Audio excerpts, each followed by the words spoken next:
ఓం నమ శివాయ. ఒక్కసారి ఆ పరమశివుని తలుచుకుంటూ ఇక్కడ ఉన్న ఈ 3 నంబర్లు ఒక నంబర్నైతే చూస్ చేసుకోండి. మీరు ఎవరి గురించి అయితే తలుచుకుని ఈ నంబర్ని చూస్ చేసుకున్నారో, ఇక వాళ్ళు మీ గురించి ఏమనుకుంటున్నారు, వాళ్ళ మనసులో ఎలాంటి ఆలోచనలు ఉన్నాయో, ఇలా అన్నీ కూడా స్పష్టంగా మనం తెలుసుకుందాం. చాలా జాగ్రత్తగా వింటే అన్నీ కూడా మీకు అర్థమవుతాయన్నమాట. వాళ్ళ ఆలోచనలో మీరు ఉన్నారా లేదా, అసలు వాళ్ళు మన గురించి ఆలోచిస్తున్నారా లేదా, మనతో మాట్లాడుతూ ఇంకో వ్యక్తి గురించి ఆలోచిస్తున్నారా, ఇలా అన్నీ కూడా ఇప్పుడు మనం తెలుసుకుందాం. ఒక్కసారి ఆ పరమశివుని తలుచుకొని ఓం నమ శివాయ అని అనుకుని ఈ మూడిట్లో ఒక నెంబర్ని అయితే చూస్ చేసుకోండి. ఇక వాళ్ళు ఏమనుకుంటున్నారో ఇలా అన్నీ కూడా మనం ఇప్పుడు తెలుసుకుందాం. చూస్ చేసుకున్నారా? ముందు మొదటి నెంబర్. ఈ మొదటి నెంబర్ మీరు ఎవరి గురించి అయితే తలుచుకుని ఈ నెంబర్ని చూస్ చేసుకున్నారో వాళ్ళు ఏమనుకుంటున్నారంటే, వాళ్ళు మీ నుండి ఎన్నో ఆశిస్తూ ఉన్నారు. అది ఏదైనా అవ్వచ్చు. డబ్బు పరంగా కానివ్వచ్చు, లేదంటే స్నేహం కానివ్వచ్చు, ప్రేమ కానీ, ఇలా ఏదో ఒకటి మీ నుంచి ఆలోచిస్తూనే ఉన్నారు.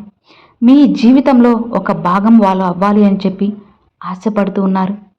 అలానే మీరు వాళ్ళ జీవితంలో ఒక మంచి బంధంగా కావాలి అని చెప్పి, మీరు వాళ్ళతో ఉంటే వాళ్ళకి ఇంకేది కూడా అవసరం లేదు, జీవితం అంతా సంతోషంగా ఉంటాను, వీళ్ళు నాకు కావాలి అని చెప్పి వాళ్ళు ఎంతో ఆరాటపడుతూ ఉన్నారన్నమాట. అలానే రోజు కూడా భగవంతుని దగ్గరికి వెళ్ళి మీ గురించి ప్రార్థిస్తూనే ఉన్నారు. వాళ్ళకి అంతా మంచే జరగాలి, వాళ్ళు కోరుకున్నవన్నీ జరగాలి, వాళ్ళు నా కోసంగా నన్ను ప్రేమించకపోయినా సరే, ఎవరో ఒకరితో అయినా సరే వాళ్ళు సంతోషంగా ఉండాలి, వాళ్ళు కోరింది ఏదైనా సరే జరగాలి అని చెప్పి ప్రతిరోజు ఆ పరమశివుని ప్రార్థిస్తూనే ఉన్నారు.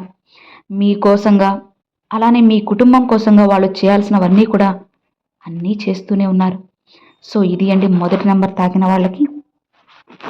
ఇక రెండవ నెంబర్ తాకిన వాళ్ళకి మీరు ఎవరి గురించి అయితే తలుచుకుని ఈ నెంబర్ని చూస్ చేసుకున్నారు, వాళ్ళు మీ గురించి ఏమనుకుంటున్నారంటే, మీరు కోరుకున్న ప్రేమ ఏదైనా సరే అది దక్కాలి అని.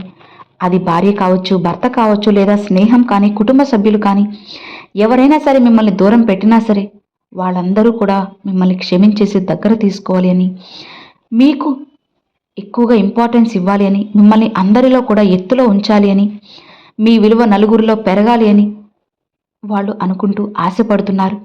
అలానే మీ జీవితంలో మీరు ఏదైనా సరే తప్పులు చేసున్నా అన్నీ కూడా ఆ పరమశివుడు మిమ్మల్ని క్షమించేసేయాలి, మీకు అష్టైశ్వర్యాలు సిరి సంపదలను కలిగించాలి, మీ జీవితం సంతోషంగా ఉండేలా చేయాలి, పొరపాటున మీరు ఏ తప్పు చేసినా సరే అవన్నీ కూడా ఆ పరమశివుడు మన్నించేసేయాలని చెప్పి వాళ్ళు రోజు కూడా కోరుతూనే ఉన్నారు. అలానే మీరు ఒక వ్యక్తి గురించి బాగా ఆలోచిస్తూ ఉన్నారని, ఆ వ్యక్తి గురించి రోజు కూడా భగవంతుని ప్రార్థిస్తూ వెక్కి వెక్కి ఏడుస్తూ ఉన్నారని వాళ్ళు అనుకుంటూ ఉన్నారు. ఇక ఆ వ్యక్తి, మీరు కోరుకున్న వ్యక్తి మీకు దగ్గర అవ్వాలి అని వాళ్ళు ఆ భగవంతుని కూడా ప్రార్థిస్తూ ఉన్నారు. ఆ వ్యక్తి ఎవరైనా సరే, ఎవరైనా కావచ్చు, వాళ్ళు మీకు దగ్గర అవ్వాలని వాళ్ళు చాలా ఆరాటపడుతూ ఉన్నారు. సో ఇది అండి రెండవ నెంబర్ తాకిన వాళ్ళకి. ఇక ఆఖరిది మూడవ నెంబర్. ఈ మూడవ నెంబర్ మీరు ఎవరి గురించి అయితే తలుచుకుని అనుకున్నారో వాళ్ళు ఏమనుకుంటున్నారంటే,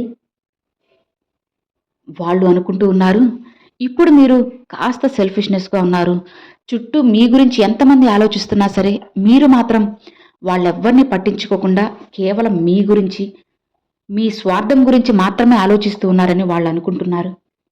ఎవరు ఎన్ని చెప్పినా సరే, ఎవరు ఎంత మంచి చేస్తున్నా మీరు పట్టించుకోకుండా కేవలం మీ గురించే, నేనొక్కటే బాగుంటే చాలు, ఇతరులు నాశనం అయిపోయినా నాకు అవసరం లేదు అని చెప్పి వాళ్ళు ఎప్పుడూ కూడా నువ్వు స్వార్థంగా ఉంటున్నావని వాళ్ళు అనుకుంటున్నారు. ఇలాంటి స్వార్థపరులతో నేను జీవితం గడిపినా ఏం ప్రయోజనము, వీళ్ళతో నేను ఏం మాట్లాడినా సరే ఎలాంటి లాభము నాకు ఉండదు కదా, ఒకవేళ వీళ్ళతో ఫ్రెండ్షిప్ చేసినా సరే నాకు ఏమీ కూడా దక్కదు కదా, అసలు వీళ్ళతో నేను ఎందుకు ఉండడం అని చెప్పి వాళ్ళలో వాళ్ళు ఒక నిర్ణయాన్ని అయితే తీసేసుకుంటున్నారు.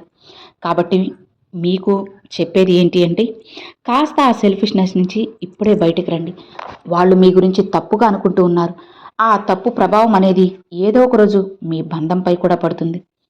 కాబట్టి ఆ సెల్ఫిష్నెస్ నుంచి నేనే బాగుండాలి అని కాకుండా, నాతో పాటు నలుగురు బాగుండాలి, అందరూ బాగుండాలి అని మీరు ఎప్పుడైతే అనుకుంటూ ఉంటారో, ఇక అప్పుడు ఆ భగవంతుడు అన్నీ మారుస్తారు. అలానే మీరు కోరుకున్న బంధాలన్నీ కూడా మీ దగ్గర చేరుతాయి. ఆ భగవంతుడు కూడా మీకు అన్నీ అందిస్తారన్నమాట. సో ఇది అండి 3వ నంబర్ తాకిన వాళ్ళకి. విన్నారు కదండి, 1, 2, 3. ఈ 3 నెంబర్లు మీరు ఏ నెంబర్ చూస్ చేసుకున్నది నాకు తప్పకుండా కామెంట్లు అయితే షేర్ చేసుకోండి. అలానే ఓం నమ శివాయని కూడా కామెంట్లు అయితే షేర్ చేసుకోండి ఫ్రెండ్స్. ఈ వీడియో నచ్చినట్లయితే ఒక చిన్న లైక్ చేయండి, మీ ఫ్రెండ్స్ అండ్ ఫ్యామిలీస్కి షేర్ చేయండి. ఫస్ట్గా మన ఛానల్ చూసేవాళ్ళు సబ్స్క్రైబ్ చేసి సపోర్ట్ చేయండి ఫ్రెండ్స్. Thanks for watching. ఓం నమ శివాయ. శివాయ నమః.